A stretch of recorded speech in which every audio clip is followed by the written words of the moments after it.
जय श्री कृष्णा। राधे राधे। हर हर महादेव। ओम नमो भगवते वासुदेवाय नमः। जय श्रीमन नारायण। दोस्तों आइए आज हम सुनते हैं वैशाख मास महात्म्य का 10वां अध्याय। जय श्री राधा कृष्ण। वैशाख का यह पवित्र महीना किसी छोटे से कर्म का फल भी हमें बहुत बड़ा देता है। इस महीने में बदलते मौसम में स्नान, दान, जप आदि करना बहुत सरल होता है। इसीलिए वैशाख मास का उपयोग करें और ज़्यादा से ज़्यादा पुण्य कर्म अर्जित करें। वैशाख मास महात्म्य के अध्याय 9वें में श्री सूत जी महाराज सभी ऋषियों के पूछने पर उन्हें यम और ब्राह्मण का संवाद बताते हुए तुलसी दान और अश्वत्थ वृक्ष यानी पीपल की महिमा बताते हैं। साथ ही 3 प्रेत किन कर्मों की वजह से प्रेत योनि को प्राप्त हुए इसकी कथा भी बताते हैं। अब आज इस अध्याय में 10 में हम उन 3 प्रेतों के उद्धार की कथा सुनेंगे। शुरू करते हैं।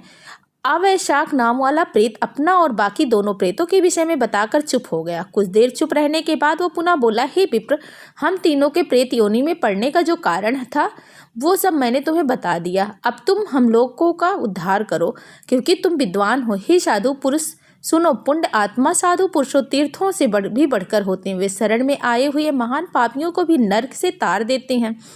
इस एक मनुष्य जो सदा गंगा आदि संपूर्ण तीर्थों में स्नान करता है तथा एक अन्य मनुष्य जो केवल साधु पुरुषों का संग करता है, उसमें साधु संग करने वाला पुरुष ही श्रेष्ठ होता है। अतः तुम स्वयं हमारा उद्धार करो।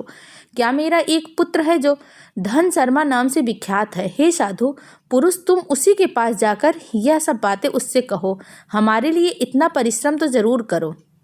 याद रखो, जो दूसरों की मदद के लिए परिश्रम करता है उसे उसका फल जरूर मिलता है। वो यज्ञ, दान और शुभ कर्मों से ही अधिक फल का भागी होता है। यमराज कहते हैं, ब्राह्मण उस प्रेत को वचन सुनकर धन शर्मा को बहुत ही दुख हुआ। उसने यह जान लिया कि यह मेरे पिता हैं जो नरक में पड़े हुए हैं।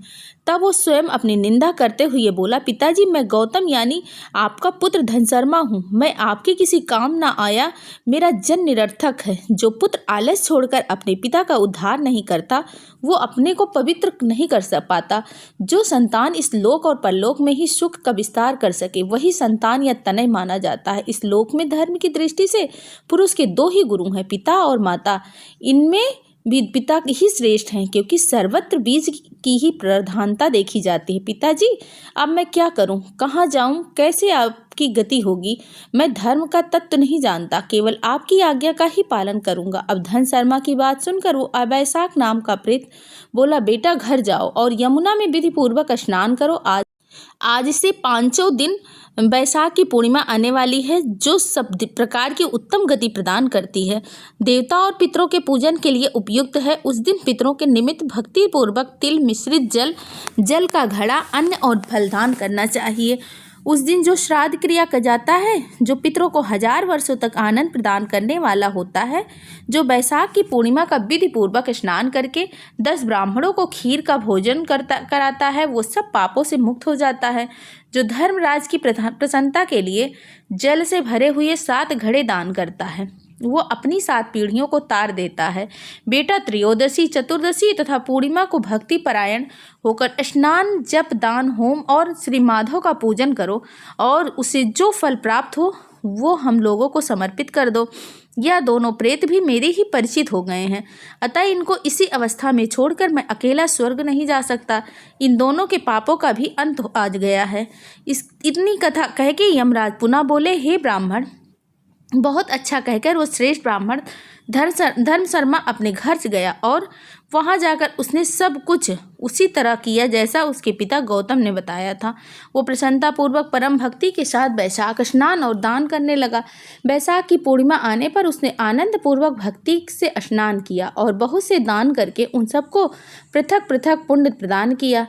उस पवित्र दान के सहयोग से वह सब आनंद मग्न हो विमान पर बैठकर उसी स्वर्ग को चले गए। ब्राह्मणों में श्रेष्ठ धन शर्मा भी श्रुति, स्मृति और पुराणों का ज्ञाता था। वो चिरकाल तक उत्तम भोग कर अंत में ब्रह्मलोक को प्राप्त हुआ।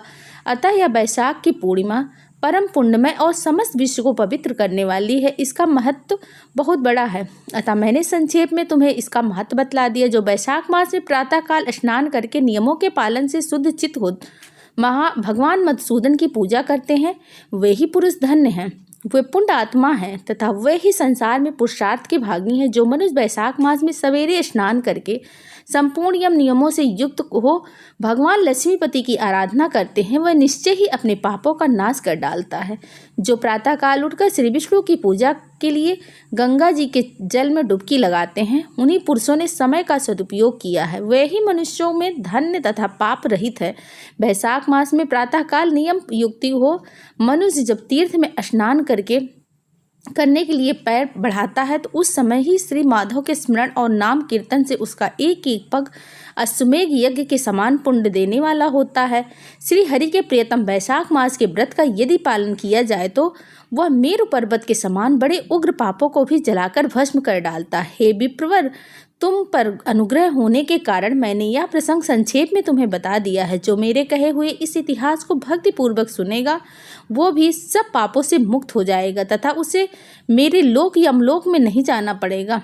वैशाख मास के व्रत का पालन विधि पूर्वक करने से अनेक प्रकार के किए हुए ब्रह्म हत्या इत्यादि पाप भी नष्ट हो जाते हैं। निश्चित ही बात है वह पुरुष अपनी 30 पीढ़ियां पहले के पूर्वजों और 30 पीढ़ी बाद की संतान को भी तार देता है, क्योंकि नाना प्रकार के कर्म करने वाले भगवान श्री हरि को वैशाख मास बहुत अधिक प्रिय है और इसीलिए यह सब मासों में श्रेष्ठ है। वैशाख मास महात्म्य अध्याय 10वां संपूर्ण हुआ।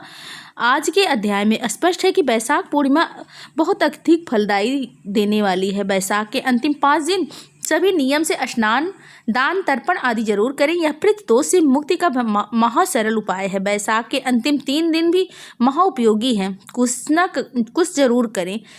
ऐसे ही इस समय को जाने मत दो। धर्मराज की प्रसन्नता के लिए जल से भरे हुए 7 घड़े दान करो या घड़े जल या शरबत या चीनी किसी चीज़ से भरकर दान करो। खाली नहीं करना चाहिए और करके देखना जरूर।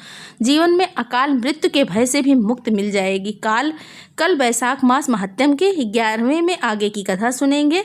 जय श्री कृष्णा।